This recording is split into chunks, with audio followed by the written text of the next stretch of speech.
आजच्या या दृष्टांत निरूपण सत्रामध्ये 16 क्रमांकाचा दृष्टांत बांध करियाचा हा आपण श्रवण करणार आहोत. ईश्वरे म्हणितले ते केले पाविजे, पर जीव वैजात ते न करी. या आधीचा जो दृष्टांत आपण बघितलेला आहे तो खड्या खुवड्याचा दृष्टांत, आणि त्यामध्ये आपण बघितलं की परमेश्वराचं जे काही साधन आहे, परमेश्वराने म्हणितलेले जे काही करण आहे ते जर का आपण केलं तर आपल्याला परमेश्वर प्राप्ती होते. मग सगळे जीव परमेश्वराने जे काही सांगितलेले आहे ते ऐकतील का? त्या वचनांचं अनुपालन करतीलच ना. ईश्वरे म्हणितले ते केले पाविजे. ईश्वरे म्हणितले ते, जे देवाने म्हणितलेलं आहे ते जर का आपण केलं, आचरणात आणलं तर पाविजे म्हणजे आपल्याला परमेश्वर प्राप्त होतात, परमेश्वराचे साधन प्राप्त होतात, परमेश्वराचं साध्य प्राप्त होणार आहे.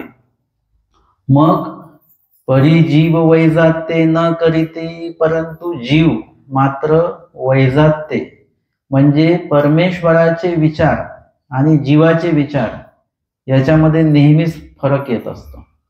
परमेश्वर जे विचार करतात त्या पद्धतीचा विचार जीव करत नसतो. जसं आमच्या बोणेबाई होत्या, स्वामी त्यांना म्हणायचे की बाबा आता प्रवास सुरू असताना आदल्या दिवशी पुढच्या गावाला आता जायचंय, त्यांच्याकडे काही साहित्य असायचं, पीठ वगैरे काही. स्वामी म्हणायचे बाई ते इथेच ठेवा, आपल्याला पुढच्या गावाला मिळणार, हे इथे देऊन टाका कोणाला. ते म्हणायचे की मिळेल नाही मिळेल काय सांगता येतं. आणि पुढे गेल्यानंतर तिथे परत तेवढं साहित्य जेवढं लागतं त्याच्यापेक्षा जास्त साहित्य मिळायचं. मग ते मनात म्हणायचे की स्वामी बरोबर म्हणत होते बरं का, घेऊ नका म्हणून, पुढे मिळेल. म्हणजे परमेश्वराचे विचार एक असतात, आपले विचार दुसरे असतात. आमचे स्वामी नामाच्या माध्यमातनं जे काही साह्य वगैरे वर्ततं ते सर्व काही सांगून ठेवलेलं, पण आपल्याला त्या नामाविषयी अजून पण विश्वास नाही. नामाने सगळ्या प्रकारची संकट जी आहेत ती टळून जातात, अशा प्रकारचं निरूपण आमच्या स्वामींच्या श्रीमुखाने झालेला असून देखील आपला विचार वेगळा असतो की साह्य होईल की नाही, होईल की नाही, आपला विचार वेगळा आहे. परमेश्वराचा विचाराशी आपण जुळणं म्हणजे साजात्य होणं आहे, आणि परमेश्वराच्या विचारांना विरोध करणं याला वैजात्य असं म्हटलं जातं. आणि म्हणून तुम्ही आम्ही काय केलं पाहिजे, परमेश्वराच्या विचारांना आम्ही प्राधान्य दिलं पाहिजे. म्हणजे वाचायचं असेल तरी परमेश्वराचेच विचार वाचावेत, ऐकायचं असेल तरी तेच ऐकावं. कुठेतरी तुम्हाला जर का त्याचं अनुपालन करायचं असेल तर परमेश्वराने सांगितलेलं जे आहे त्याचंच अनुपालन आपण केलं पाहिजे. याच्या व्यतिरिक्त आपण इतर गोष्टी, ज्याला अन्य धर्म असं म्हटलं जातं, आमचे स्वामी सांगतात की अन्य मार्गियांचं संसर्ग करू नका. का करू नका? कारण की तो जसं करतो तसं, मग जसं लहान मुलं असतात ते समोरच्याची वागणूक बघतात त्याच पद्धतीने तेही वागतात, तशाच पद्धतीने अन्य मार्गियांचा संसर्ग जर का आपण केला तर त्यांचं जसं विधिविधान आहे, त्यांचं जसं वर्तन आहे तसंच आपल्याला पण करू वाटायला लागतं. आणि म्हणून आपल्या पंथातही अनेक तिकडचे विधी इकडे सुरू झालेले आहेत, अन्यथा विधी सुरू झालेले आहेत, अज्ञान विधी सुरू झालेले आहेत, आणि यथार्थ विधी मात्र आपण बाजूला केले. याला म्हणतात परी जीव वैजात्य ते न करीती. वैजात्य जे परमेश्वरापेक्षा वेगळा विचार आपण करतो. ज्यांच्या पंथात आपण आहोत, आपण नाम त्यांचं घेतो, परंतु ज्ञान मात्र आपण दुसऱ्यांचं आचरण करतो. चक्रधर स्वामींचं ज्ञानाचं आचरण आपण करत नाहीत. जे चक्रधर स्वामींनी नाही सांगितलं ते आपण करतो आहोत, आणि जे सांगितलं ते म्हणतो की आम्हाला ते जमत नाही. म्हणजे ह्याला म्हणतात वैजात्य. आणि म्हणून ईश्वरे म्हणितले ते केलिया पाविजे. जर का देवाने सांगितलं तसंच केलं तर परमेश्वर प्राप्त होणार आहेत.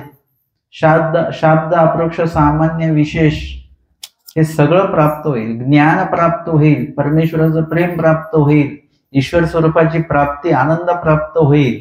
परंतु जीव वैजात्य एवढं सगळं महत्व जाणून देखील तो जो जीव आहे तो वैजात्य म्हणजे वेगळ्या विचारांमुळे, परमेश्वरा साजात्य विचार न केल्यामुळे, न करीती म्हणजे त्या जीवाकडे परमेश्वराचं साधन तो आचरतच नाही. म्हणजे पुढचा मग टप्पा जो त्याच्यातनं प्राप्त झाला पाहिजे तो त्याच्यातनं प्राप्त होत नाही. अर्थातच काय सांगितलेलं आहे की जीव हे परमेश्वराचं कधीच ऐकत नाही. जैसा बांध करियाचा म्हणजे ज्याने तो बांध म्हणजे गुलाम आहे किंवा विशेष व्यक्ती आहे त्याला त्याने धरलेला आहे आणि तो अनेकांच्या सांगण्यावरून सुद्धा त्या व्यक्तीला सोडत नाही. त्या संदर्भातला हा दृष्टांत आहे. हा दृष्टांत स्वामींनी भटोबासांना सांगितलेला आहे. डोमेग्राम या ठिकाणी स्वामींचं अवस्थान आहे आणि उत्तरार्ध 176 क्रमांकाची लीळा आहे. त्र्यंबका गमनी लखुबाईसा राहावणे भटा स्वस्वरूप वैजात्य निरूपण. म्हणजे आमचं स्वरूप जीव देवता प्रपंचापेक्षा कसं वेगळं आहे ते स्वामींनी इथे सांगितलेलं आहे. आणि त्र्यंबका गमनी लखुबाईसा राहावणे, लखुबाईसा त्र्यंबकला चाललेले आहात, त्यांना स्वामींनी थांबवायला लावलेलं आहे. परंतु भट्टोबासांकरवी एकुजी गोसाव्यांसी उद्याचा पूजावसरू झाला. सकाळचा पूजावसर स्वामींचा संपन्न झालेला आहे. गोसाव्यांसी हेमळार्जुना तळी आसन असे आणि हेमळार्जुना तळी स्वामींना आसन आहे. म्हणजे दोन झाडं एक तर एकाच जातीची किंवा वेगवेगळी दोन झाडं एकाच ठिकाणाहून ती उगवलेली आहेत, एकाच ठिकाणी, म्हणजे ती सोबत सोबत ते वाढलेली आहेत. अशी जी झाडं आहेत म्हणजे दोन झाडं एकाच ठिकाणी, तिथे स्वामींचं आसन आहे. बाईसा आणि लखुबाईसा नावेक तुडपुड झाली. आणि बाईसा आणि लखुबाईसा ह्यांच्यामध्ये नावेक थोडीशी तुडपुड झाली म्हणजे थोडंसं शाब्दिक वादावादी त्यांची झालेली आहे. आणि बाईसा ज्या आहेत, बाईसांची जी शिस्त आहे वगैरे ती शिस्त एकदम पद्धतशीर आहे. त्याच्यामध्ये सोवळं ओळं सगळ्या गोष्टी बाईसा पाळतात. आमच्या स्वामींचा पूजावसर जेव्हा होणार आहे त्यावेळी बाईसा काय करतात, सकाळचा पूजावसर आहे, हातपाय धुती, तोंड धुती, सोळे वस्त्र वेडीती, म्हणजे स्वच्छ होऊन जातात. चांगले कपडे बाईसा घालून जातात, कारण की आपल्या कपड्यांची धूळ वगैरे स्वामींना लागता कामा नये अशा प्रकारची काळजी बाईसा घेतात. स्वामींसाठी बसण्याचं आसन किंवा इतर सगळ्या गोष्टींचं व्यवस्थापन बाईसा पद्धतशीरपणे करत असतात. आणि म्हणून त्या ठिकाणी जर का कोणी थोडं इकडे तिकडे जर का केलं तर बाईसा मग काय करतात, त्यांच्यावर रागवतात. आता समोरचा माणूस जर का ऐकून घेणारा असेल तर ठीक असतं, पण लखुबाईसांसारखी जर का व्यक्ती असेल ऐकून न घेणारी तर मग तिथे थोडासा शाब्दिक वादावाद होऊ शकतो. आणि म्हणून सेवा करत असताना आपल्याला या गोष्टींचं जे काही गांभीर्य आहे ते पाळता आलं पाहिजे. सोवळं ओळं वगैरे या सगळ्या गोष्टी आपल्याला बघता आल्या पाहिजेत. आणि सोबतच त्या ठिकाणी तुम्हाला जे काही योग्य आहे त्या काळासाठी तेच आपल्याला करता आलं पाहिजे. त्या काळामध्ये जे काही करण्यासारखं आहे, त्या काळामध्ये जे काही आवश्यक आहे, हे आवश्यक पण असणं तेवढंच आवश्यक असतं. नाहीतर आवश्यकता नसताना आपण जर का ती गोष्ट जर का हे केली तर मग चालत नाही. म्हणजे त्यावेळेला ते आवश्यक असणं किंवा त्या व्यक्तीला ते आवश्यक असणं हेही तितकंच गरजेचं आहे. आपण जर का हे केलं की नाही, हे घेतलंच पाहिजे, तर त्याच्याने मग ते सेवेमध्ये ते मोडत नसतं. आणि म्हणून बाईसांना कुठेतरी मग या गोष्टींचं ध्यान बाईसा राखत असतात की त्यावेळेला स्वामींना काय अपेक्षित आहे, काय आवश्यक आहे, काय दिलं गेलं पाहिजे. जसं भट्टोबास स्वामींच्या सेवेमध्ये लक्ष ठेवून आहेत, त्याच प्रकारे इथे बाईसा देखील तेवढ्याच तत्पर आहेत. आणि म्हणून स्वामींसाठी जर का काही बनवायचं आहे तर त्याच्यासाठी बाईसा कणिक तिमिती म्हणजे कणिक आधीच भिजवून ठेवतात, कारण त्याच्यामुळे जो पदार्थ बनणार आहे तो चांगला बनेल. किंवा तांदूळ भिजवून ठेवतात, म्हणजे तो तांदूळ धुवून वगैरे तो ठेवायचा थोड्या पाण्यामध्ये. त्या पाण्याने, त्या तांदळाने ते पाणी पिलं की भात जो आहे तो लवकर तर होतोच, पण चांगला शिजतो तो. आता आपण ते कुकरमध्ये बनवतो म्हणून तसं काही गरज पडत नाही, परंतु ज्यावेळी पातेल्यामध्ये भात बनवतो तेव्हा लवकर चांगला शिजावा आणि चांगला शिजला गेला पाहिजे. म्हणून म्हणजे स्वामींच्या प्रत्येक पदार्थाचं जे काही निर्मिती आहे ती कशा प्रकारे झाली पाहिजे याकडे बाईसांचं विशेष लक्ष आहे. आणि जर का यामध्ये कुणाकडनं जर का काही चूक झाली, सोवळं म्हणजे खूपशा लोकांना कळत नसतं की आता समजा पाण्याचा ग्लास आपण द्यायचा तर तो कसा द्यायचा, तो खाली धरून असा दिला पाहिजे. आपण त्याच्या तोंडाला धरून देऊ, किंवा कधी कधी काही लोक तो ग्लास भरण्यासाठी रिकामा ग्लास उचलताना त्याच्यामध्ये बोट टाकून ते उचलतात. खूप लोकांना सवय असते बरं का, तुम्ही पण हे करता, पण तुमच्या तेव्हा लक्षात येत नसतं की आपण असं केलंय म्हणून. पण माझं मात्र खूप लक्ष असतं. जर का कोणी ग्लास उचललं तर ते बोट त्याच्यामध्ये टाकून ते उचलतात आणि मग त्याच्यात पाणी भरून देतात. तुमच्या बोटाचं सगळं ते जे काही घाण आहे त्या ग्लासामध्ये जाते. किंवा आम्ही जेवायला सगळ्यांकडे जातो तर तिथे कसं होतं की ते जेवण तर वाढलेलं समजा ताटामध्ये वाढून ते ठेवतात आणि मग विधी केला जातो. गंध वगैरे सगळं विधी झाला की मग काय शेवटी काय केलं जातं, गंध अक्षता सगळं संकल्प विधी संपला, आरती ओळून झाली, मग आता शेवटी कुठला विधी करता तुम्ही, दंडवत घालता. दंडवत घालताना हे सगळे हात कुठे लागतात, त्या सगळ्या जमिनीला वगैरे ते हात बीत चांगले एक प्रकारे लादीच पुसून घेतो आपण ते. आणि मग आता ते सगळ्या हाताला माती लागलेली आहे आणि मग सगळे दंडोत केलं की त्याच हाताने मग आपण जेवण वाढत बसतो. मग त्यावेळेला तुमचे ते हात आहेत ते तुम्ही स्वच्छ धुतले पाहिजे. या अशा पद्धतीच्या काळज्या त्यामध्ये घेतल्या गेल्या पाहिजेत. आणि म्हणून कधी कधी असं असतं बरं का की मार्गातल्या महिलांना जर का तुम्ही म्हटले की आम्ही ते हे करतो, ते म्हणतात नाही तुम्ही वेळेवर या, आम्ही बनवतो. कारण की कधी कधी प्रापंचिक लोक तेवढं सोवळं पाळत नाहीत. म्हणजे ह्या गोष्टींचं लक्ष तर दिल्याच गेलं पाहिजे. आणि म्हणून एकदा आम्ही तीर्थयात्रा करत आम्ही गेलो होतो संवत्सरला. आमचा सकाळचा नाश्ता होता, एक प्रकारचे जेवणच होतं. तर मग माझ्यासोबतची मुलं बोलले की बाबा आम्ही वाढतो. म्हटलं ते बाबांना विचारा आधी, त्यांनी परवानगी दिली तर वाढा. मग ते बाबा बोलले नाही तुम्ही लोक बसा, आमची मुलं जे आहेत ते वाढतील. आता जेवण झाल्यानंतर माझ्याकडची जी मुलं आहेत ती माझ्याकडे आली. ते म्हणे आता आम्हाला कळलं की आम्हाला का वाढू दिलं नाही. म्हटलं काय कळलं. म्हणे आमचं वाढणं आणि ह्यांच्या वाढण्यात भरपूर फरक आहे. मार्गातले जे मुलं आहेत ते किती पद्धतशीर सगळं वाढतात, ते चमचा ताटाला लागू देत नाही वगैरे वगैरे.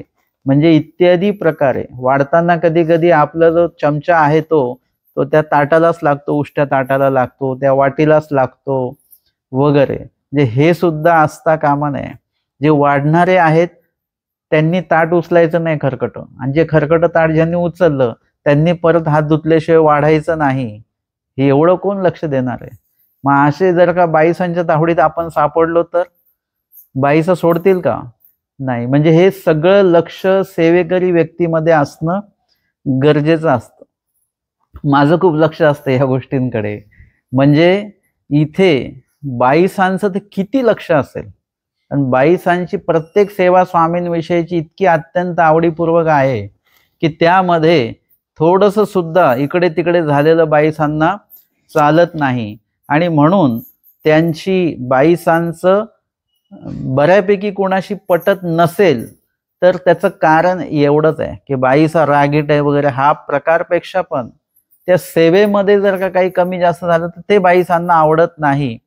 आणि स्वामी जे आहेत ते तेवढाच मान बाईसांना का देतात? कारण की बाईसा ज्याही काही गोष्टी करतात त्यामुळे अत्यंतिक आवडी बाईसांची आहे आणि म्हणून त्यांची नावे एक तुडपुड झाली, म्हणजे शाब्दिक काहीतरी वादावाद झाला.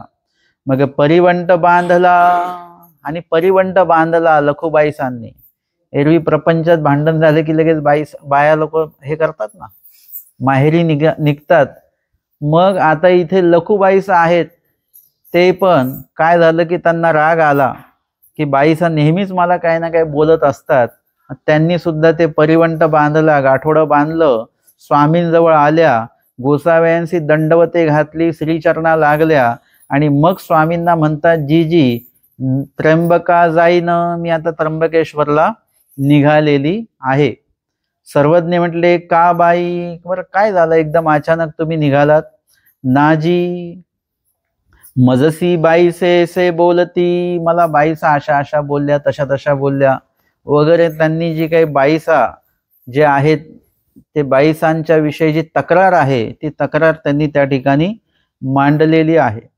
म्हणून गोसाव्यांपुढा बाईसांचे गाऱ्हाणे सांगितले. स्वामींपुढे बाईसांचे गाऱ्हाणे सांगितलेले आहेत.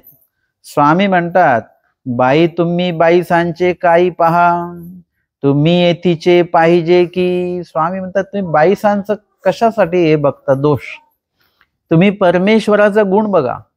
म्हणजे काही दोषांसाठी आमचे स्वामी सांगतात की एखादी स्त्री असते, ती एका पतीसाठी काय करत असते? 7-5चा सासुरवास सहन करत असते, है ना. ती तिचं माहेर सोडून येते. आता तिला सासरचे सगळेच लोक आवडतात किंवा बोलणं त्यांचं आवडतंच वगैरे किंवा काम आवडतंच, हे असं नाही. परंतु ती कोणाला बघून तिथे सगळं करत असते? एका पतीकडे बघून, की याच्यासाठी मला काय करायचं? सगळ्यांचं बोलणंही सहन करायचं आहे आणि सोबतच त्या ठिकाणी जे काही तिचं कर्तव्य आहे तेही तिला पार करायचं आहे. म्हणजे इतरांचे दोष जर का तिने बघितले तर चालणार नाही, मग ती संसारामध्ये ती नांदू शकत नाही. तसं परमेश्वराचं सेवादास्य करताना फक्त लक्षात घ्यायचं की परमेश्वराचं सेवादास्य केल्याने आपल्याला काय मिळणार आहे ते बघायचं. तो एक लाभ जर का तुम्ही लक्षात घेतला की बाकीचे कोण काय बोलतात, है ना. काही लोक आम्ही मंदिरात येत नाही का, तो आम्हाला कोणी काही बोलतो, ते म्हणतात की हे कधी सेवेला पुढे पुढे हेच असतात. बोलू द्या, लोकांना काय बोलायचं ते बोलू द्या, परंतु त्या सेवेमुळे तुमचा लाभ होणार आहे. आणि जर का तुम्ही तिथे बंद केलं जाणं तर तुमचं नुकसान तुमचं होणार आहे, ते लोकांचं नुकसान होत नसतं, नुकसान आपलं होत असतं. आणि म्हणून आपण काय केलं पाहिजे की त्या ठिकाणी परमेश्वराच्या सेवेला महत्त्व दिलं पाहिजे. भट्टोबासांनी तसं महत्त्व दिलेलं आहे की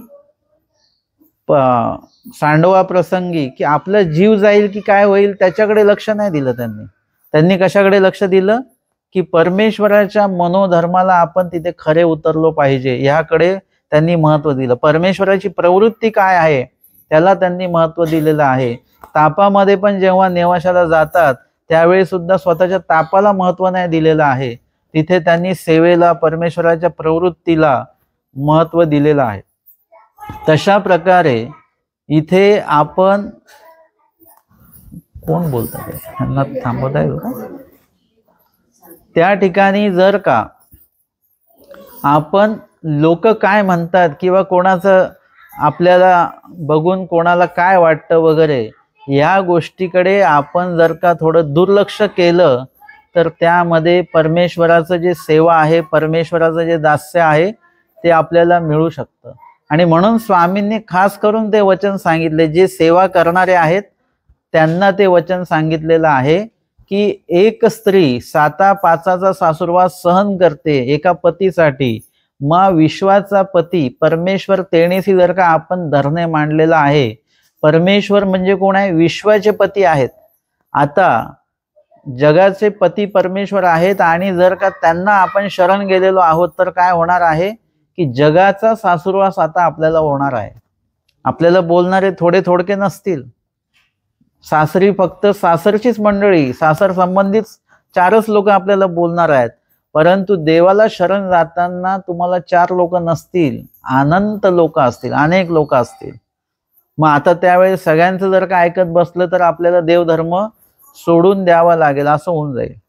म्हणून इथे जगाचा सासुरवास सहन करावा असं स्वामी सांगतात, त्याकडे लक्ष द्यायचं नाही. जे आता व्यसन करणारे लोक आहेत त्यांना किती लोक बोलतात, अपमान करतात, ते व्यसन सोडतात का त्यांचं? नाही, ते व्यसनाशी एकनिष्ठ आहे. तसं आपण वाईट गोष्टींशी एकनिष्ठ राहतो. कोणी जरी आपल्याला किती भांडखोर बोललं तर आपण भांडण सोडलं का? नाही, आपण तेवढ्याच जोराने भांडण करतो आणि वरून सांगतो की मला सगळे घाबरतात म्हणून. म्हणजे आपण दोषजनक गोष्टींविषयी एवढे एकनिष्ठ असतो की ते दोष आपण अजिबात सोडायला तयार नाही.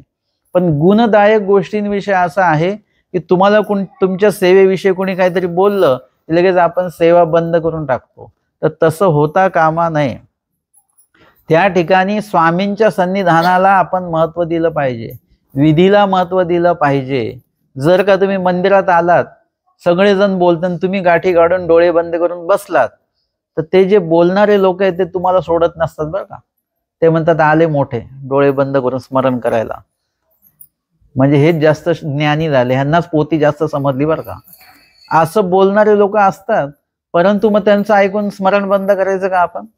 नाही. आपण स्वामींना, बाईसांनी जसं स्वामींना हंसूबाईचा विषयी, हंसराजाविषयी जेव्हा जसं तक्रार केली, आपण देवाला सांगायचं, देवा हे काय बोलतात मला, हे आपणच बघा, यांच्याकडे बघा, म्हणजे यांचं वाईट करा असं नाही, यांना चांगली बुद्धी द्या असं त्यांनी बोलता कामा नये, त्यांचंही स्मरण झालं पाहिजे. अशा प्रकारचा सकारात्मक विचार करून आपण परमेश्वराकडे बघितलं पाहिजे. म्हणून स्वामी काय म्हणतात, बाई तुम्ही बाईसांचे काही पहा, तुम्ही येथीचे पाहिजे की तुम्ही देवाच्या कडे बघा, परमेश्वराच्या सन्निधानाकडे बघा. ते म्हणतात नाजी मी जाईन, ते म्हणतात नाही नाही मी जाणार म्हणजे जाणारच. म्हणून निघाली. आणि म्हणून त्या ज्या लखुबाईसा ज्या आहेत त्या निघालेल्या आहेत. स्वामी म्हणतात जागा वानऱ्या राहावा. आता स्वामींनी त्यांना सांगितलं की थांबा, पण त्या काही थांबलेल्या नाहीत, कारण की जीव जो आहे तो परमेश्वराचा ऐकत नाही. मग आता स्वामींनी भट्टोबासांना म्हटलं की जा बरं तुम्ही त्यांना थांबवा, ते निघालेले आहेत. म्हातारी थोरा एका अनिष्टावरी पडी होईल. म्हणजे लखुबाईसा जर का त्या रागामध्ये गेली तर मोठं अनिष्ट लखुबाईसांनाच घडणार आहे, कारण की तिने तो राग धरलेला आहे कुणावर? बाईसांवर. म्हणजे भक्तावर जर का राग धरला तर तो ईश्वरावर पण येतो आणि लगेच आलेला पण आहे तो. म्हणजे परमेश्वरावर तो राग येईल. आणि जर का त्याचं प्रायश्चित कुठे घडेल तर इथेच घडेल, ते दुसरीकडे जाऊन घडत नसतं प्रायश्चित, ते इथेच दैवराटीचं जे काही दोष आहे त्याचं प्रायश्चित दैवराटीमध्येच घडत असतं. म्हणून त्यासाठी लखुबाईसांना इथे थांबावं लागेल, अन्यथा काय होईल? असा तो राग भक्तावरून ते परदृश्य, अवरदृश्य वगैरे जे काही पुरीचे पात्र 4 सांगितलेले आहेत, आच्छादनीचे अवरदृश्य, आच्छादनीचे परदृश्य, ते उभय दृश्यापर्यंत असा तो प्रसव त्यांचा जाऊ शकतो. पुढे नित्य नरकाला सुद्धा ते कारण होऊ शकतं जर का राग आणि तमतम आहे तर.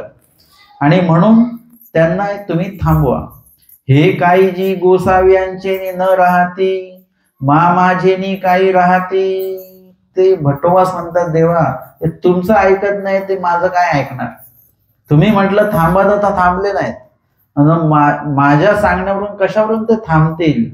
तेव्हा स्वामी म्हणतात तुमचे नी राहती, ते तुम्ही सांगितलं तर ते ऐकतील बरं का. म्हणजे या ठिकाणी स्वामींनी भट्टोबासांना ते आश्वासित केलेलं आहे. आणि मग भट्टोबास गेले आणि त्यांना म्हणतात हे काय झाले लखुबाई, गोसावी राहाविता ती जरी राहाना कैसी. ते म्हणतात काय झालं लखुबाई तुम्हाला? स्वामी तुम्हाला थांबायला सांगतायत, मग तुम्ही का थांबत नाही? घेई नागदेया. ते म्हणतात हे काय सांगतो नागदेया तू? गोसाव्यांचे काही, गोसाव्यांचे ते झाले की स्वामींचं ठीक आहे, स्वामींनी तर मला सांगितलं थांबायला वगैरे. तू तव माते कही काही न म्हणसी, पण तुम्ही कधी काही म्हटले का मला की थांबा वगैरे? आता स्वामी म्हणतात म्हणून तुम्ही म्हणून राहिलेले आहेत. तेव्हा हे काही झाले लखुबाई, एकीकडे गोसावी आणि एकीकडे मी.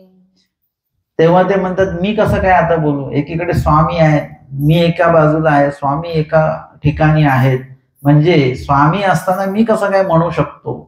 म्हणजे तो एक अंदाज घ्यावा लागतो. एकदम आपण कोणाला आमंत्रण देत नाही, घरातली आतमधली परिस्थिती आधी बघावी लागते, त्यांचं काय म्हणणं आहे वगैरे हे सगळं बघावं लागतं. किंवा आता स्वामी आहेत तर स्वामींच्या पुढे भट्टोबास बोलणार नाहीयेत. स्वामी जे बोलतील त्याला भट्टोबास होकार देऊ शकतात किंवा तेच वाक्य भट्टोबास बोलू शकतात, परंतु स्वामी जे बोलले नाहीत ते भट्टोबास मात्र काही गोष्टी ठरवू शकत नाही. ठरवतील ते स्वामींची प्रवृत्ती बघून ठरवतील.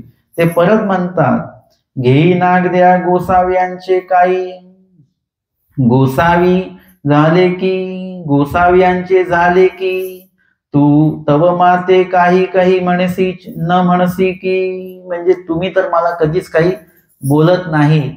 स्वामी म्हटले भटी म्हणितले. आता भट्टोबास त्यांचा जो काही संवाद आहे तो भट्टोबास लक्षात घेतात की त्यांचं काय म्हणणं आहे आणि म्हणण्यावरून पुढची क्रिया ते काय करू शकतात हे लक्षात घेतात. म्हणजे आपल्याला समोरच्या वाक्य काय तो बोलतोय, शब्द काय बोलतो आहे, त्याच्या बोलण्याचा जो काही भाव काय आहे हे आपल्याला लक्षात आलं पाहिजे आणि त्यानुसार आपण पुढे क्रिया जी आहे ती केली पाहिजे.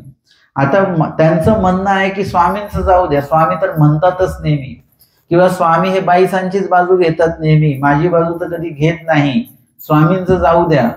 परंतु तुम्ही कधी मला म्हणाले नाही थांबा म्हणून, थांबा म्हणून. आता याच्यावरून लक्षात आलं की मी जर का म्हटलो ये तो माझेनी राहते असती, म्हणजे मी जर का म्हटलो यांना थांबा तर हे थांबू शकतात बरं का. ह्यांचं असं वाक्य जे आहे म्हणजे आणि गोसावी माते राहाव्या पाठविले असे, आणि स्वामींनी मला त्यासाठीच पाठवलेलं आहे. स्वामींनी भट्टोबासांनाच पाठवलेलं आहे आणि सांगतात की तुम्ही जर का थांबवलं तर ते थांबतील. आत्ता भट्टोबासांच्या लक्षात आलं की हे माझेनी राहते असते, म्हणजे मी म्हटल्यानंतर हे थांबू शकतात आहे.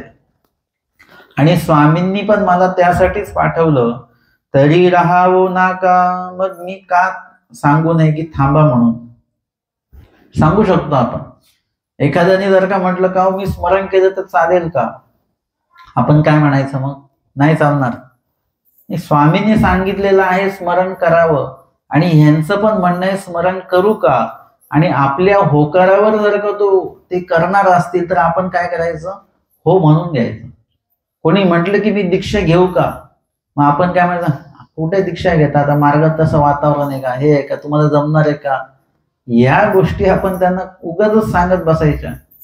मार्गाचा अनुभव आपल्याला वाईट असेल कारण आपण दोषदर्शी असल्यामुळे, आपण प्रसवी असल्यामुळे आपल्याला मार्ग वाईट दिसला, पण त्याच्यासाठी एखाद्या चांगला असू शकतो मार्ग. म्हणजे तो जर का योग्यताकारक असेल तर त्याला मार्गाचा लाभ होईल. आपण अयोग्यताकारक असल्यामुळे आपल्याला मार्ग गेलं तर आपल्याला ते नुकसानच वाटायला लागतं. तर जो म्हटलं की मला दीक्षा घ्यायची आहे, आपण काय करत असतो, आपले मत त्याच्यावर लादत असतो. आपल्याला दीक्षा घ्यायची नसते, मग आपण दीक्षा का नाही घ्यायची आहे याचे कारण आपण शोधून काढत असतो बरं का. आणि ते कारण शोधून दुसरं कोणी दीक्षा घेत असेल तर त्याला पण त्याच्यावरती कारण आपण लादून देतो आणि त्याला पण परावृत्त करतो की दीक्षा घ्यायची नाही. पण एखादा म्हणत असेल की मला अनुसरायचं आहे, दीक्षा घ्यायची आहे, मार्गात राहायचं आहे, तर आपण म्हणत हो राहू शकता तुम्ही वगैरे वगैरे, तुमची योग्यता आहे वगैरे. आपण त्यांना दुजोरा द्यायचा आणि आपल्या म्हणण्यामुळे जर का ते स्मरणाला बसत असतील, आपल्या म्हणण्यामुळे ते देवपूजेला येत असतील, ते म्हटले की तुम्ही म्हणत असाल तर जातो देवपूजेला, हो म्हणायचं जा. चांगल्या कार्यासाठी कुणाच्याही आडी यायचं नसतं आणि त्यामध्ये कुठलाही अडथळा आपण उभं राहायचं नसतं. आणि म्हणून या ठिकाणी भट्टोबासांच्या लक्षात आलं तर राहावो नाका, तर मग आता ह्यांना थांबवू का मी, हो का. मग ते म्हणतात हो का, मी म्हणतो असे राहा, चला मी म्हणतो तुम्हाला की थांबा म्हणून. असं भट्टोबास त्यांना म्हणतात. हो का म्हणून मठा गेली, आणि मग त्यांना म्हणजे त्यांना जायचंही होतं आणि थांबवलं तर थांबायचंही होतं, दोन्ही होतं. है ना. आपल्याला कोणी असं मुख्य पदार्थ जर का वाढायला आला ना पंक्तीमध्ये, बासुंदी असेल, तूप असेल, तर आपल्याला ते पाहिजे पण असतं आणि आपण नको पण बोलतो. आणि त्या नको मध्ये तेवढी ताकद नसते, फक्त ते वाढणाऱ्याला कळायला पाहिजे. तुम्ही नको म्हटले तो पुढे निघून गेला, मग तुम्हाला असं वाटतं थोडासा आग्रह त्यांनी केला पाहिजे होता. मग त्यांनी 2-3दा म्हटलं घ्या घ्या, आपण 2-3दा नको नको म्हणतो आणि मग हळूच हात बाजूला करून देऊ, बरं आता ठीक आहे तुम्ही आले तर द्या रोजचं. म्हणजे आपल्याला पाहिजे पण असतं आणि नकोही म्हणण्याचं असतं. खूप वेळा पंक्तीत असं असतं की बाजूच्यानी जर का नाही घेतलं तर आपणही घेत नाही. आपल्याला पाहिजे असतं सत्तरी, आणि त्यांनी जर का घेतलं तर आपल्याला नको असेल तरी आपण ते घेतो. म्हणजे असा जीवाचा एक स्वभाव आहे. फक्त वाढणारा व्यक्ती कुशळ पाहिजे. भट्टोबास मात्र कुशळ होते, म्हणून त्यांना त्यांचा भाव लगेच लक्षात आला की ह्यांचा भाव नेमका काय आहे. हे जर का थांबवलं, थोडा आग्रह केला तर ते थांबू शकतात बरं का. आणि म्हणून ते म्हणतात की मी म्हणतो थांबा म्हणून, आणि लगेच त्यांनी काय केलेलं आहे, म्हणून मठा गेली मात्रा ठेविली. ते गाठोडे त्यांनी जे उचललं होतं ते त्यांनी ठेवलं. भट्टोबा स्वामींजवळ आले. आता भट्टोबासांना खूपच आश्चर्य वाटलं की कोणीतरी स्वामींचं ऐकत नाही आणि माझ्यासारख्या व्यक्तीचं ते ऐकतात, जीव जीवाचं ऐकतात. तेव्हा स्वामी आसनस्थ आहेत. भट्टोबास आले, दंडवते घातली, श्रीचरणाला लागले. आणि मग भट्टोबास विचारतात, हे काहीजी गोसाव्या राहाविता न राहतीची आणि माझेनी राहिली. असं कसं काय झालं बरं. स्वामींचा शब्द त्यांनी ऐकला पाहिजे. स्वामींचा शब्द आपण दृष्टांतामध्ये बघितलं, शब्दद्वारे देणे आती. स्वामी म्हणतात या हंसराजाने त्यांची जी काही प्रतिकूलता आहे त्या अनुकूलतेमध्ये ती बदलते. आणि मग इथे स्वामी तेच स्वामी आहेत. श्रीमुखे म्हणतात बाई थांबा, पण त्यांच्यामध्ये कुठलाच बदल होत नाही. म्हणजे बदल होण्यासाठी देखील काय आहे की तो कालावधी असला पाहिजे, ग्रहणता ती असली पाहिजे. लखुबाईचा आता कशामध्ये आहे, त्या दिवशी आपण बघितलं निरूपणामध्ये की तुम्ही जर का रागामध्ये असाल तर तुम्ही कुठलाच प्रकारचा धर्म आचरू शकत नाही. तुम्ही किती विधिविधान केले, रागामध्ये वाढवड केली तरी त्याचं तुम्हाला गोमट लागणार नाही, अयोग्यताच त्याच्यामध्ये लागेल. कारण ते जागा तुमच्या मनाची रागाने घेतलेली आहे, तमाने घेतलेली आहे. आमचे स्वामी सांगतात राजसा तामसा धर्मी अधिकारच नाहीये. जेव्हा तुम्ही रागामध्ये असता त्यावेळेला तुम्ही स्मरण वगैरे सेवादास्य हे विधी करू शकत नाही. केले तरी ते लेखी पाहिजे तसं लागणार नाही, पाहिजे तसं नाही लेखी लागत. आणि म्हणून लखुबाईचा या रागामध्ये असल्यामुळे स्वामी काय सांगतायत ते ऐकण्याच्या मनस्थितीमध्ये नाही. ते जर का सात्विक असते तर मात्र त्यांनी ते ऐकलंच असतं. परंतु ते रागामध्ये असल्यामुळे आमचे स्वामी भट्टोबासांना सांगतात इथे आम्ही थांबवू, म्हणजे जेव्हा पाठवू तेव्हा जावं लागेल, बोलवू तेव्हा यावं लागेल. आमच्या आज्ञेव्यतिरिक्त जाता येणार नाही, येताही येणार नाही. तेव्हा भट्टोबास रागात असते तर स्वामींचं नसतं ऐकलं त्यांनी. परंतु त्यावेळेला आचार्य भट्टोबास हे सात्विक होते, म्हणून स्वामी काय बोलतात हे पहिले त्यांनी लक्षात घेतलं. स्वामींचं ते बोलणं आपल्याला गुंतागुंतीचं वाटू शकतं बरं का, परंतु भट्टोबासांच्या लक्षात आलं की हे गुंत्यातनं सोडविणारं वाक्य आहे स्वामींचं. जर का आम्हाला जीव देवता प्रपंचाच्या बंधनातनं मुक्त व्हायचं असेल तर परमेश्वराच्या बंधनामध्ये, अर्थातच ते परमेश्वराचं बंधन नसतंच, त्याला अधीनत्व असा शब्द स्वामींनी उपयोगामध्ये आणलेला आहे. परमेश्वराचं अधीनत्व स्वीकारलं की जीव देवता प्रपंचाचं बंधन आपोआपच तुटायला ते सोपं होऊन जात असतं. भट्टोबासांना ते लगेच लक्षात आलं, त्यांनी होकार दिला थांबण्यासाठी, तुम्ही जे म्हणाल तसं. परंतु जेव्हा लखुबाईसांना स्वामी म्हणतात त्यावेळी मात्र लखुबाईचं ऐकत नाही, कारण की लखुबाईचा त्यावेळी रागामध्ये असल्यामुळे त्यांना त्या ठिकाणी स्वामींचे जे शब्द आहेत ते त्यांच्या अंतःकरणामध्ये ते प्रवेशन होत नाही. आणि मग ते म्हणतात की हे काय जी गोसाव्या राहाविता न राहतीची आणि माझेनी राहिली. स्वामींनी थांबवलं तर थांबले नाहीत, आणि माझ्या सांगण्याने लगेच कस काय थांबल्या त्या. स्वामी म्हणतात जीव जीवा साजात्य हे सकळ वैजात्य. जीव जीवा साजात्य आपण कुणाचं ऐकतो? जीव जीवा साजात्य. वयस्कर मंडळी वयस्कर लोकांच्या संपर्कात असतात. तेव्हा तुम्ही येणार का निरूपणाला? हो, मग आम्ही पण येणार. तरुण मंडळ तरुण मंडळाच्या संपर्कात असतं. त्याच्यानंतर लहान मुलं लहान मुलांच्या संपर्कात असतात. त्यांना माहिती आहे पोथीला कोण कोण आपली मित्रमंडळी येतात लहान लहान मुलांना, मग ते त्यांच्या ओढीने येत असतात. म्हणजे प्रत्येक जण ते साजात्य विचार असतील. एखाद्या वेळेस तरुण व्यक्ती असेल आणि म्हाताऱ्या व्यक्तींशी त्यांचा संपर्क चांगला असतो, पण त्यांचे विचार जुळतात. म्हणजे या ठिकाणी वयाचं साजात्यत्व तर आहेच, परंतु सोबतच विचारांचं एक साजात्यत्व असतं. ते जर का विचार जुळले तर काय होईल की त्या वेळेला बरोबर त्या ठिकाणी ते लोक जे म्हणतील त्याला म्हणतात आप्ताचे वाक्य लागे. म्हणजे आपल्याला जो जवळचा वाटतो त्याचे वाक्य आपण ऐकतो, त्याचे शब्द आपण ऐकत असतो. आणि जे आपल्याला जवळचे नाहीत ते त्यांचं प्रत्येक वाक्य आपल्याला खटकत असतं बरं का.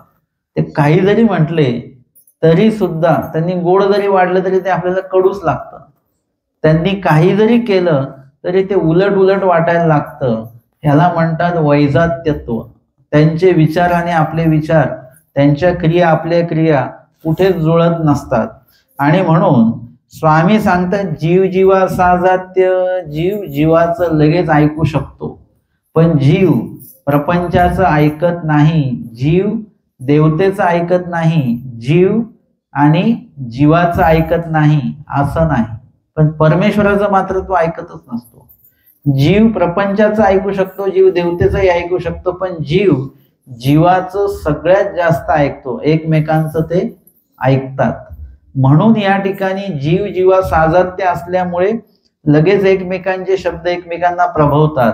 परंतु हे सकळा वैजात्य, परमेश्वर सकळा वैजात्य. जीवापेक्षा तर वेगळे आहेच परमेश्वर स्वरूप, देवतेपेक्षा वेगळं आहे परमेश्वराचं स्वरूप, प्रपंचापेक्षा वेगळं आहे परमेश्वराचं स्वरूप. आणि परमेश्वराचं स्वरूपच एक वेगळं स्वरूप आहे इतर स्वरूपांपेक्षा. आणि म्हणून हे सकळा वैजात्य. यावरी गोसावी बांधिकाराचा दृष्टांत निरोपिला स्वामींनी. बांधिकाराचा जो दृष्टांत आहे तो दृष्टांत बांधकरियाचा तो निरूपण केलेला आहे. कवणी एकू मैळा चोरू असे. कवणी एकू मैळा चोरू असे.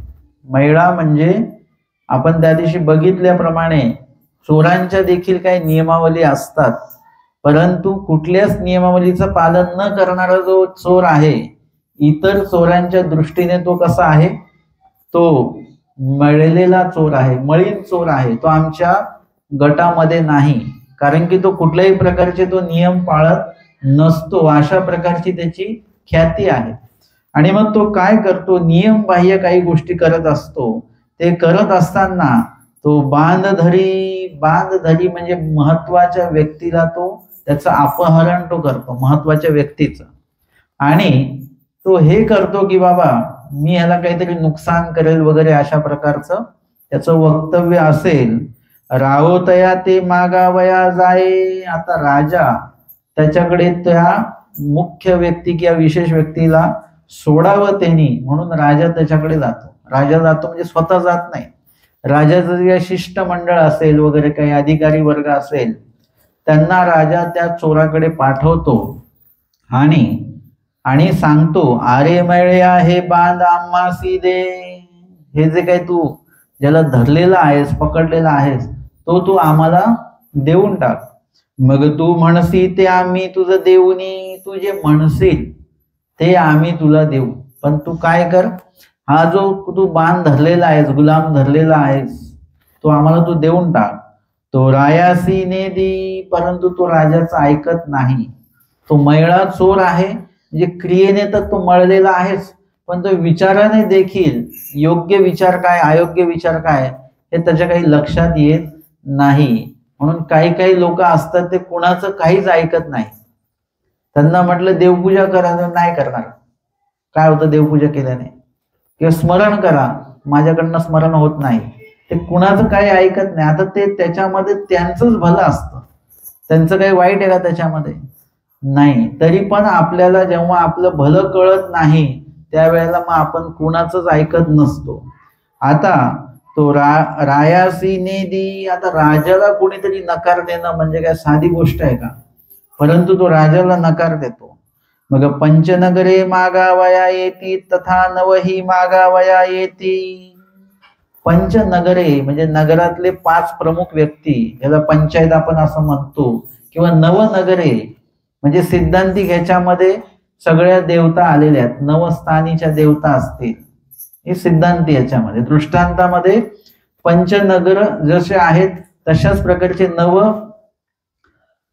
नवनगरे जे आहेत ते सुद्धा तथा नवही मागावया येती, म्हणजे त्या गावातले किंवा त्या राज्यातले म्हणा काही 5 किंवा 9 काही मुख्य लोक असतील, अधिकारी वर्ग असतील, ते सुद्धा येतात आणि ते म्हणतात, अरे मैळे आहे बांध आम्हासी दे, हे जो काही बांध तू धरलेला आहेस तर तू आम्हाला देऊन टाक.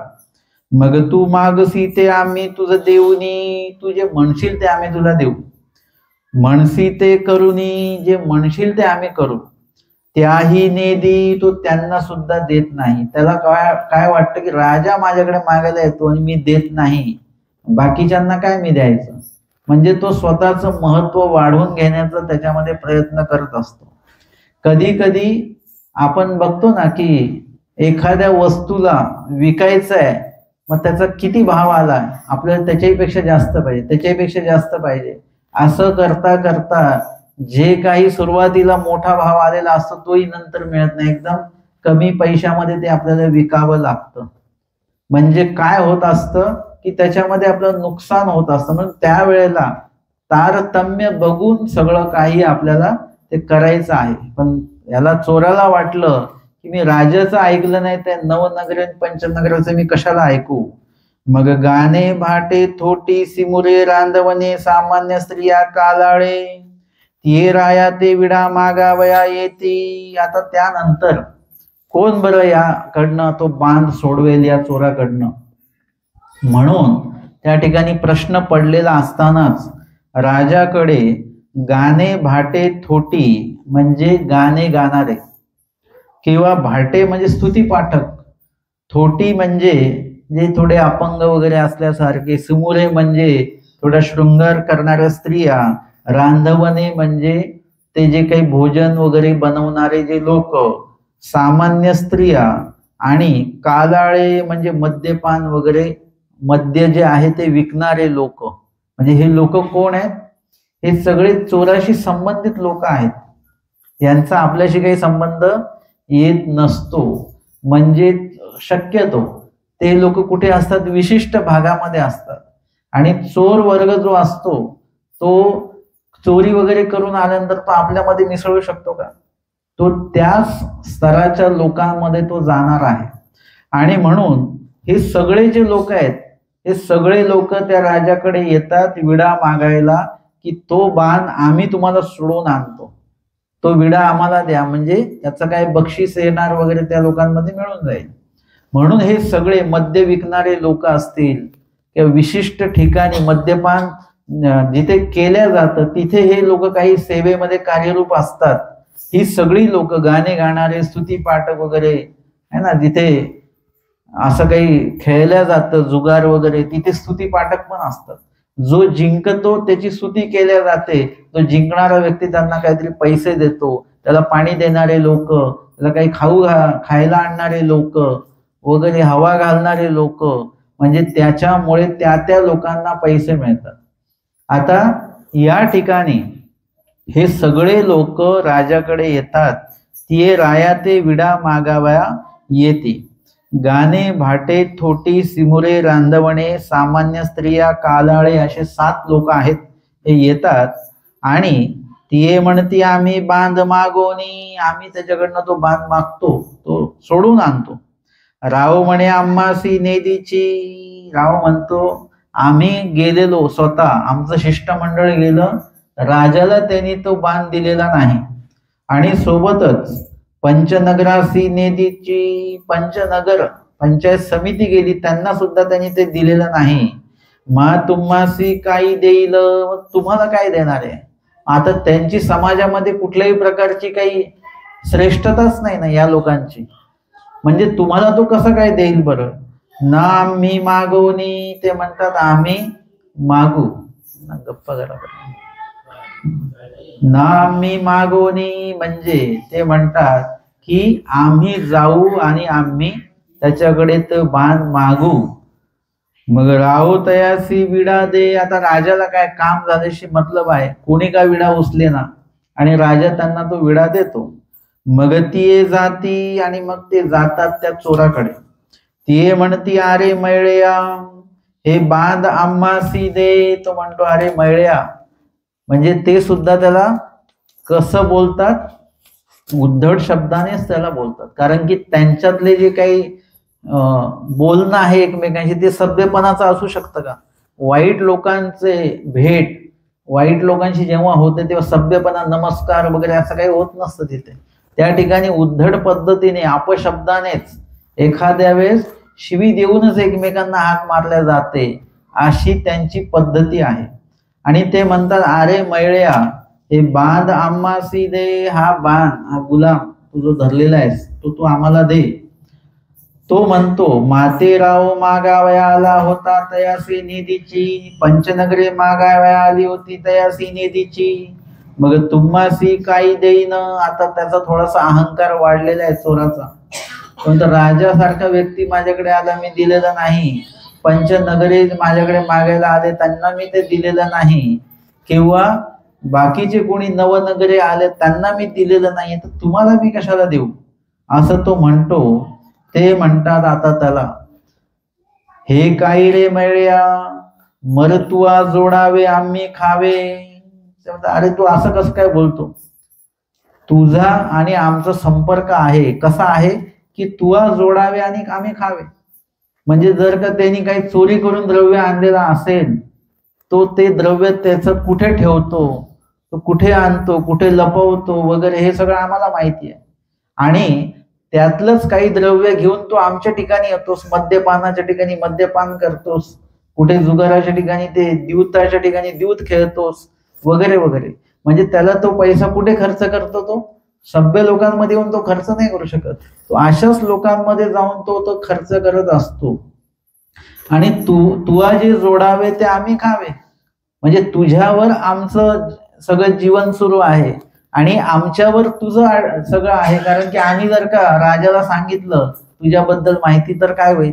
राजा तुला पकडेल किंवा कुठल्याही प्रकारची शिक्षा त्याला होऊ शकते. म्हणजे दोघाही चुकीचे असले तरी दोघांच्याही चुका एकमेक लपवतात. आणि म्हणून काय आहे की त्या ठिकाणी दोघांचंही आयुष्य त्यांच्या त्यांच्या माध्यमातून बरोबर सुरू आहे. तर म्हणून तू जेही कमवून आणशील ते सगळं आमच्या सोबतच तू बसून खाणार आहेस, तू एकटा तर खाऊ शकत नाही. म्हणजे मग मागा जोडिले ते आम्हासीची खादले. आधी त्याच्या आधी तू जे काही चोरी लुवाडी करून आलेला आहेस ते आमच्या सोबतच तू खाल्लेला आहेस. पुढा जोडीसी ते आम्हासीची खासी, आणि पुढे सुद्धा तुला आमचं काम पडणार आहे, हे लक्षात ठेवायचं. असं त्यांनी त्याला एक प्रकारचा विनंती वजा दमच दिलेला आहे. म्हणून उमेटा शब्दे वानिती, त्याला थोडस गोडही ते बोलतात, म्हणजे ज्या पद्धतीने तो मान्य करेल है ना. तुम्हाला लक्षात येतं लहान मूल कसं ऐकेल, एक तर रागात ऐकेल की गोड बोलून ऐकणार, हे तुमच्या लक्षात येत असतं. रागात ऐकणार असेल तर तुम्ही रागातच बोलता, आणि तो गोड बोलून ऐकणार असेल तर त्यावेळी तुम्ही गोडच बोलत असता, तेव्हा मग तुम्ही राग वगैरे व्यक्त करत नसता. पण तो आता कसं ऐकेल त्या शब्दांमध्ये त्याला ते लोक विनंती करतात, आणि त्यालाही वाटतं हे बरोबर आहे बरं का. म्हणजे त्याला असं वाटतं हे आपले सोबतचे सगळे आहेत, आणि म्हणून तो काय करतो, यांच्याशी जर का ह्यांना आपण नाही दिलं तर आपलं पुढे जगणं थोडंसं अवघड होऊन जाईल. आणि म्हणून तो काय करतो, त्यांच्या त्या शब्दांमध्ये तो येतो आणि मग तो तयासी दे, तो त्याला देतो. म्हणजे इथे राजा आणि चोराची बरोबरी आहे का? काही आहे की नाही? राजा आणि चोराची बरोबरी होऊ शकते का? हो की नाही? नाही. मग चोर आणि ते गावातले जे मुख्य अधिकारी वर्ग सगळं आहे त्यांची आणि चोराची बरोबरी होऊ शकते का? नाही होऊ शकत. मग चोराची बरोबरी कोणाशी होणार? अशाच लोकांशी होणार. मग तो जो चोर आहे तो राजाचं ऐकत नाही का? राजाने तोचे विचार वैजात्य वेगळे आहेत, तो पंचनगरीन त्याचे विचार वेगळे आहेत. परंतु हे जे कोणी आलेले आहेत मद्य विकणारे वगैरे सगळेच कोणी, तर त्याचे आणि चोराचे विचार सारखे आहेत. कारण की ते लोकांचं पण तसंच आहे की आम्हाला द्रव्य जे कमवायचं ते अशाच प्रकारे कमवायचं आहे, अशाच लोकांकडनं आम्हाला उत्पन्न मिळणार आहे. आणि त्यालाही असंच आहे की आपण जे जोडतो वगैरे ते यांच्या सोबतच बसून आपल्याला खायचं आहे. म्हणजे त्याला ते जवळचे वाटतात, साजत्य त्याला ते वाटत असतात. आणि म्हणून तो काय करतो, तो बाण राजाला देत नाही, पंचनवनगरांना तो देत नाही, परंतु यांना मात्र तो ते बाण देऊन टाकतो. अशा पद्धतीने हा दृष्टांत आहे. याचा सिद्धांत सांगतात, तैसे हा जीव ईश्वरा मागता जन्म नेदी. असा हा जीव आहे, ईश्वरा मागता जन्म नेदी. म्हणजे ईश्वराने जर का त्या जीवाकडे किंवा आपल्याकडे जन्म मागितला, आता आपल्याला जन्म द्यायचा नाहीये देवाला, कारण की आपण परमेश्वराला जन्म देऊ शकत नाही, त्या विचारांच्या खूप पलीकडे होता आपण. जन्म देणे म्हणजे हा प्रकारच एक वेगळा आहे. त्यासाठी पूर्व तयारीने आणि पूर्ण तयारीने आपल्याला उतरायचं असतं. मग ठीक आहे, जन्म देणे हा खूप मोठा एक प्रकार आहे, परंतु त्याही पेक्षा आपण छोट्यापासून सुरुवात करूया की परमेश्वरासाठी आपल्याला दिवसभरातले 24 तास आहेत, त्यातला एखादा वेळ तरी आपल्याला देता येईल का? कोणाला सांगितलं बा अर्धा तास स्मरण करा, ते म्हणे भावा मला काही स्मरण होत नाही, जमत नाही स्मरण करायला. मग काहीतरी वाचन करा, ते म्हणतात माझे डोळे दुखतात, मला वाचता येत नाही, किंवा वाचल्यानेच डोळे दुखतात. एरवी डोळे दुखत नाही बरं का, कोणाला डोळे वगैरे ताणताना डोळे वेळे काही दुखत नाही, परंतु लीळा चरित्र वाचायला लागले की डोळे दुखतात. असं काही लोकांची डोळे असे पण असतात. म्हणजे आपण देवाला स्मरणाचा वेळ देऊ शकत नाही, वाचनाचा वेळ देऊ शकत नाही, त्याच्यासोबतच आपण परमेश्वराचं काही सेवादास्य करावं म्हटलं की मग आपले ज्या काही प्रकृतीजन्य काही गोष्टी आहेत त्या उद्भवतात. वास्तविक ते प्रकृतीजन्य नसतात, त्या मानसिक रूपी असतात. असं आपल्याला वाटत राहतं की हे केलं तर माझं असं होईल. त्यामुळे भाकरी बनवली की माझे डोळे जळतात. मार्गामध्ये कसं आहे, चूल असते, त्या चुलीवर भाकरी बनवायची आहे, मग ते मला जमत नाही. म्हणजे त्यामुळे त्या सेवेपासून आपण मागे हटून जात असतो. म्हणजे इत्यादी प्रकारे परमेश्वर नायक जे काही विधी आहे. काही लोक म्हणतात की बाबा आम्ही मार्गात गेलो तर ते घरी जे आम्ही काम करत होतो तेच काम तिथे आहे, मग दीक्षा घेऊन फायदा काय झाला? आता दीक्षा घेऊन कुठे बसवायचं तुम्हाला? सिंहासनावर बसून ठेवायचं? अहो, घरी जे आपण करतो ते खरोखर कामच आहे, पण मार्गात जे करतो ते काम नाहीये. त्याला काम म्हणून बघू नका, त्याला सेवा म्हणून बघा. घरी जे तुम्ही करता त्या मोबदल्यात तुम्हाला काय मिळतं घरच्यांकडनं? हा, ते वर्षाकाठी सोनं मिळतं, ते पण रडत कडत त्यांना हे करावं लागतं, दिवाळी आली दिवाळी आली. परंतु मार्गामध्ये जे तुम्ही सेवा तीच करणार आहात आणि ती जर का आवडीपूर्वक केली तर त्याच्यामुळे इतकं काही तुम्हाला देवाकडनं मिळतं जे तुम्हाला जीवाकडनं मिळू शकत नाही. ते परमेश्वराकडनं ती योग्यता आपल्याला प्राप्त होत असते. त्या दिवशी सांगितल्याप्रमाणे बाकीच्या जेवढ्या काही दृष्टपर वस्तू मिळतात त्या जुन्या होतात, त्या नासून जातात, त्या हरवून जातात, त्या चोरीला जातात. पण परमेश्वराकडनं जी योग्यता अधिकार कणव आपल्याला मिळाली ते कोणीच तुमच्याकडनं काढून घेऊ शकत नाही. त्याच्यामुळे तुमचे जीव स्वरूप योग्य होतं. म्हणून उलट आपण घरी 2 कामं कमी करावी, पण मार्गामध्ये जाऊन आपल्या आसपास आश्रम असेल किंवा काय तर त्या ठिकाणी जाऊन काही सेवा दास्य करावा वगैरे, म्हणजे इत्यादी प्रकारे आपल्याला मार्गामध्ये जायचा वेळ दिला पाहिजे. कमीत कमी आपण सुरुवात घरातनं केलेली की घरातल्या घरात आपल्याला वाचन करायला वेळ देता यावा.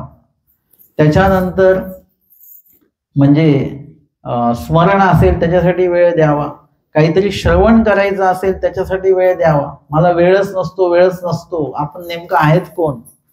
कुठल्या मोठ्या पदावर आहे? काय आहे? आपल्यामुळे काय जगाची कामं अडतात? काही नाही. वेळ इतका आपला वाया जात असतो. त्याचं जर का गणित केलं तर लक्षात येतं की नको त्या गोष्टींमध्ये आपला एवढा व्यर्थ वेळ चाललेला आहे, तेवढा वेळ आपण इथे देऊ शकतो की नाही. बोलण्यामध्ये आपला किती वेळ जातो. आता आपण निरूपणाला आलो आणि बडबडच करत राहिलो, गेला वेळ. तोच वेळ तुमच्याकडे स्मरणासाठी आहे. किंवा डोळे बंद करा, स्मरण करताना आठवा काल कुठला दृष्टांत झाला, आज कुठला होणार आहे वगैरे. म्हणजे त्या दृष्टीने सुद्धा आपल्याला देवाकडे वेळ देता येतो. परंतु ईश्वरा मागता जन्म नेदी, आपण देवाने किती काही मागितलं आपल्याला तरी आमचे स्वामी काय म्हणतात, 20-30 वेळ आम्हाला आठवा. चांगदेव भटांना म्हणतात. स्वामी म्हणतात नको जाऊ दे, 20-30 वेळ, 10-20 वेळा आम्हाला आठवा. असं करता करता 4-5 वेळा आठवा आणि शेवटी सांगतात 1-2 वेळा या ते आठवे. म्हणजे 20-30 वेळाचं जे आहे ते कमी करून 1-2 वेळापर्यंत देवाने आणून ठेवलेलं आहे. कशासाठी? आणि देवाला माहिती आहे कलियुगातल्या लोकांना वेळ भेटणार नाहीये, म्हणून देवाने ते कमी करून ठेवलं की बाबा 1-2 वेळा तरी दिवसभरामध्ये आम्हाला आठवा. 1-2 वेळा म्हणजे 1 वेळ नाव घ्यायचं आणि 2 वेळ नाव घ्यायचं असं. 1 वेळ म्हणजे 1 + 2 असं करतात 3 वेळ. 3 वेळ देवाला आठवायचं. म्हणजे 3 वेळा नाव घ्यायचं असं नाही, त्रिकाळ नाव घ्यायचं. म्हणजे सकाळी एकदा, दुपारी एकदा, संध्याकाळी एकदा असं नाही. सकाळी 3 तास, दुपारी 3 तास, संध्याकाळी 3 तास असं देवाला तुम्हाला आठवता आलं पाहिजे. किती तास झाले गणित करा. म्हणजे जेवढ्या वेळ तुम्हाला देवाला आठवता येतं तेवढ्या वेळ विविध माध्यमातून, एक तर नामस्मरणाच्या माध्यमातून आठवा, एक तर लीळा चिंतनाच्या माध्यमातून आठवा, एक तर वचनाच्या माध्यमातून देवाला आठवा, श्रवणाच्या माध्यमातून देवाला आठवा, सेवादासाच्या माध्यमातून देवाला आठवा. असे विविध माध्यम आहेत, नित्य निमित्त विधी आहेत. त्या सर्वांच्या माध्यमातून देवाला आपल्याला आठवता आलं पाहिजे. मग परमेश्वराला जीव जन्म देत नाही, मग देवतेला देत असेल. देवता मागता नेदी, देवता मागता सुद्धा देवतेला जन्म देत नाही. तुम्हाला काय वाटलं जे देवता धर्म आचरतात ते काय देवतेचं साधन आचरतात का? खूप वेळा तर असंच आहे की जे देवतेचं साधन आचरलं जातं ते देवतेचं साधनच नाही मुळात. म्हणजे मूळ ग्रंथामध्ये काहीतरी वेगळं सांगितलेलं आहे, प्रस्तुत काहीतरी वेगळं सुरू आहे, त्याच्यामुळे त्या देवतेचं पावन होणार नाहीये. त्या देवतेचं साधन आचरण्यासाठी मुळात त्या देवतेचे जी काही साधनेचे जे काही मंत्र आहेत, जे काही त्याचे काही नियम आहेत, ते सगळ्या गोष्टींचं पालन केल्यानंतर त्या देवतेच्या फळाचं पावन होतं. त्या पद्धतीने देवता भक्ती देखील लोक त्या पद्धतीने करत नाही ज्या पद्धतीने सांगितलेलं आहे. सोबतच तरी कवणासी दे, मग देवतेला देत नाही, परमेश्वराला देत नाही. मग हा जीव जन्म कोणाला देतो? ना विषय व्यवहाराची चाडा जीवासी दे, विषय व्यवहाराची चाडा तो जन्म तो जीवालाच देतो. तर कोणी म्हटलं की चला निरूपणाला, आणि निरूपणाला निघताना जर का मध्येच कोणी म्हटलं की चहा घेऊया थोडासा, तर खरंच सांगा बरं किती लोक चहाला मनापासून नाही म्हणतात. मुळात घ्यायचा नसतो चहा, परंतु मग ठीक आहे मग आता थोडासा द्या. आता त्या चहामध्ये 15 मिनिटं गेले, 15 मिनिटाचं निरूपण गेलं आपलं. म्हणजे विषय व्यवहारासाठी जीव जीवालाच जन्म देतो. आणि विषय व्यवहार कसा आहे?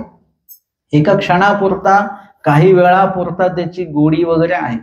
जसं भूक लागलेली आहे, आवडता पदार्थ खायचा आहे, तर त्या आवडत्या पदार्थाची गोडी किती वेळपर्यंत असते, किती घासापर्यंत असते? कधी गणित केलं तुम्ही? कधीतरी गणित करून बघा हे की तुम्ही जेव्हा जेवता पहिल्या घासाला जी गोडी आहे वाढा वाढा म्हणून, ती शेवटच्या घासाला नाही येतो, नको नको नको नको होऊन जातं, तुम्हाला असं मळमळल्यासारखं होऊन जाईल. म्हणजे आता ती शेवटच्या घासाला ती गोडी नाही, याला म्हणतात विषय व्यवहार. याच्यामध्ये काही वेळासाठी तुम्हाला बरं वाटतं आणि काही वेळाने तुम्हाला ते नकोसं वाटून जातं. मग खायचे पदार्थ असो किंवा मग अजून काही नेसायचे काही कपडे असो, दागिने असो, काही का असे ना, एखाद्या ठिकाणी फिरायला जायचं, तिथलं सुद्धा तसंच आहे. एक सुरुवातीला जे आकर्षण आहे ते नंतरच्या काळामध्ये ते नाही आहे. म्हणजे ह्या सगळ्या गोष्टी नाशिवंत आहे, त्याला आपण वेळ देतो आणि जीव त्या विषय व्यवहाराच्या माध्यमातून जीवालाच वेळ देतो आहे. परमेश्वराला तो वेळ तो देत नाही. हे आपल्याला या दृष्टांताच्या माध्यमातून लक्षात आलेला आहे आणि म्हणून आपण जास्तीत जास्त जो वेळ आहे तो आपण परमेश्वराला द्यावा. ज्यांनी प्रपंचाला वेळ दिलेला आहे त्यांच्या हे लक्षात येतं की आपण प्रपंचाला वेळ देऊन आपल्याला हाती पदरी काय लागलेलं आहे हे आपण कुष्टियाच्या दृष्टांतामधनं पण लक्षात घेऊ शकतो. आणि या माध्यमातून जो आपला स्वानुभव आहे तो स्वानुभव समोर ठेवून आपण आपला जन्म परमेश्वरालाच दिला पाहिजे हे यातनं आपल्याला लक्षात येतं. आजच्या सत्रामध्ये आपण या ठिकाणी दृष्टांताचा 16वा दृष्टांत आणि तत्संबंधित उत्तरार्ध 176 क्रमांकाची लीळा आजच्या या सत्रामध्ये श्रवण आणि चिंतन केलेली आहे. दंडवत हो.